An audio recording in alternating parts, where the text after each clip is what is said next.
father asked me a couple weeks ago if I would preach today, and I said, sure.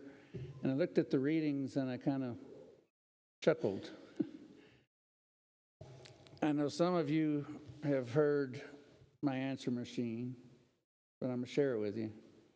But, the readings all pointed to humility, something we all need to strive for. And I know some of you were at my first homily, and I told you of a very short homily that I remembered now 40-something years. My wife's cousin lives in Massachusetts, and they were up there Sunday, and it was hot, and the church didn't have air conditioning. I don't remember what the readings were. I don't know if we were told, but the homily was 9 words long.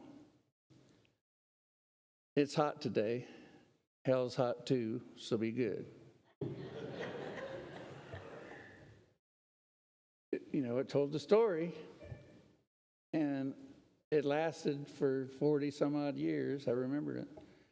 So I kind of chuckled when I read the readings, and those of you that have heard my answer machine probably understand why, but it goes like this. Hello there, how y'all are, huh? I hate to told you this. It breaks my heart in 1,000,000 pieces to told you this, but I'm not here to take your call. But if you left a message, I can get back with you, I guarantee. Be humble and don't stumble. So those last two, be humble and don't stumble. I beat him. I got a 5-word homily. And it says it all. I'd like to point out some things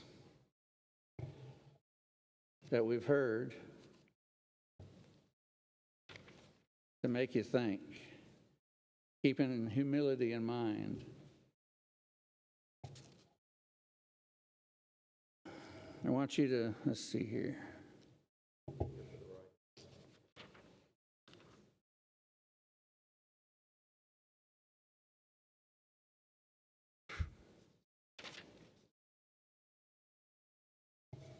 We're on the wrong page.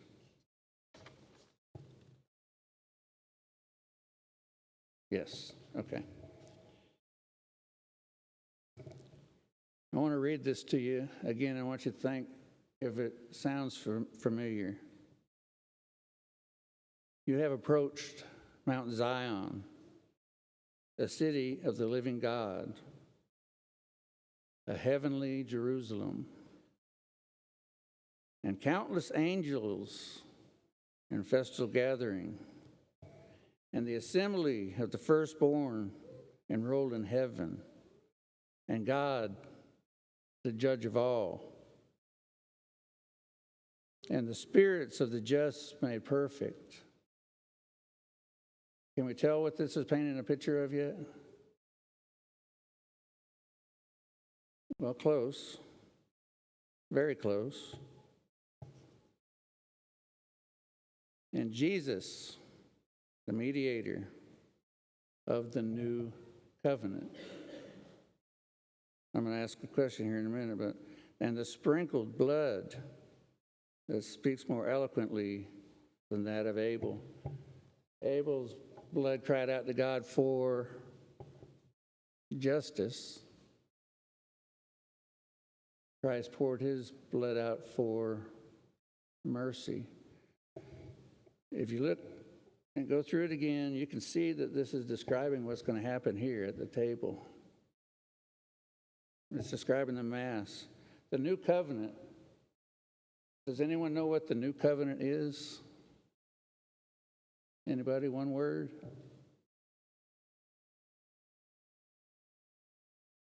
Oh, somebody said Jesus, the Eucharist. So yeah, Jesus' body, blood, and soul, and divinity. The new covenant is the Eucharist. So if we read this again, we can see, that looks like it's talking about the Mass. Now the last words of the gospel reading, I'd like for you to think about, and it should scare us into humility. We might not even thought about it when we just heard it a few minutes ago, but Talk about being repaid when you invite the poor, the crippled, the lame, the blind, spiritually poor, spiritually crippled, someone that's lost their way, the blind, someone that doesn't see clearly to see God. We can invite those to our table, and we will be repaid at the resurrection of the righteous. That's something that we need to think about. Resurrection of the righteous. Am I righteous? Do I have too much pride? I was telling one of our young altar servers,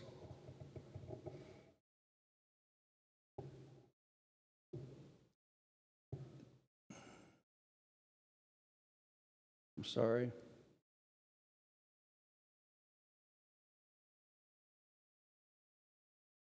Talking about pride. My wife and I were talking the other day. I forgot what I said to her. It's just been a few minutes ago. Sorry. Old age is fun. I was talking to Rosemary about pride and the narrow gate.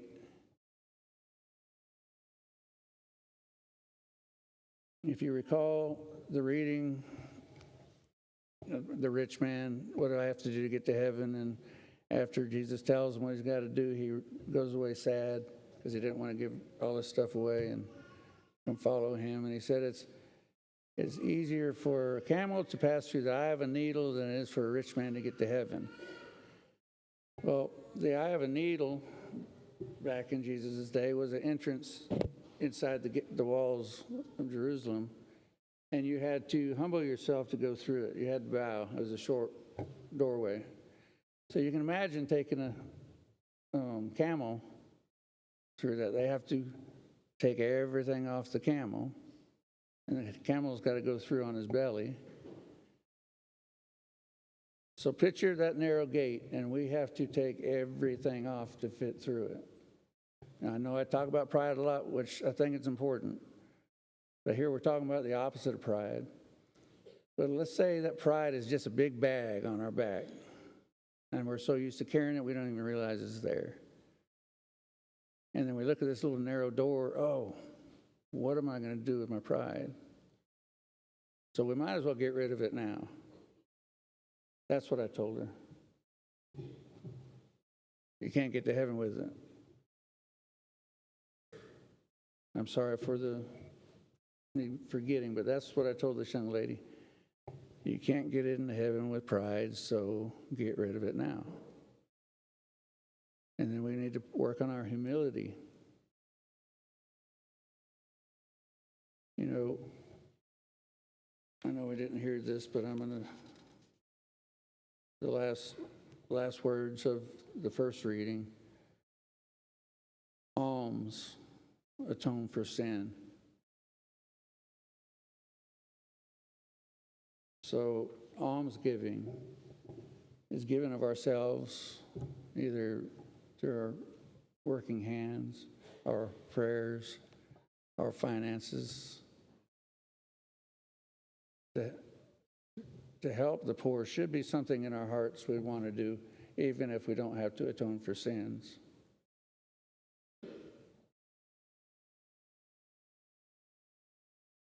I had a dream. I wish I could give this away, but I had a dream the other night. I was sitting on a gurney, and there was a doctor behind me doing something with my back. My back always hurts, so I was probably hurting while I was dreaming. But this doctor's doing something on my back, and there's a nurse standing in front of me. And the nurse's eyes got big, and she said, "Oh no, does he have polio?" And the doctor said yes. And I looked down at my legs, and I looked like a skeleton with skin. And the nurse started crying. And I put my arm around her. I said, "No, no, no, no, no. It's okay. This isn't our home." And that's so true. This isn't our home. This is our proving ground. So how humble can we be? We have to be perfectly humble. We're supposed to be striving to be saints.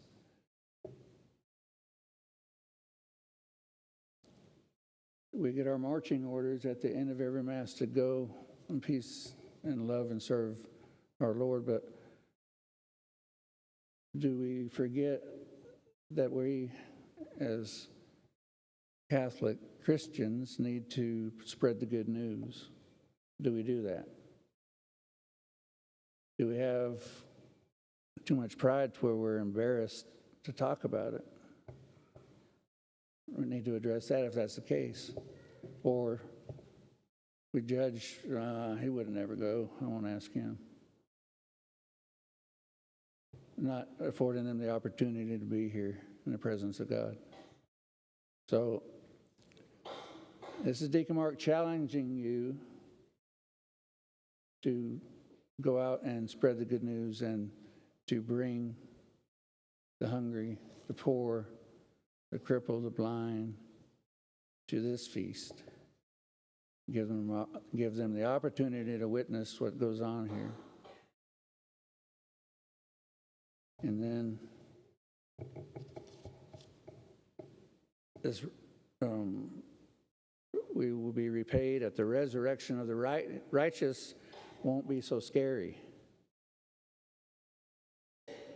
We can't be candles under a bushel basket. We have to shine. Let's go out there and shine. See if we can bring souls here. And let's be humble and don't stumble. We know if we stumble, we can go to the confessional. But if you want to remember this Mass 40 years from now, just remember, be humble and don't stumble. God bless.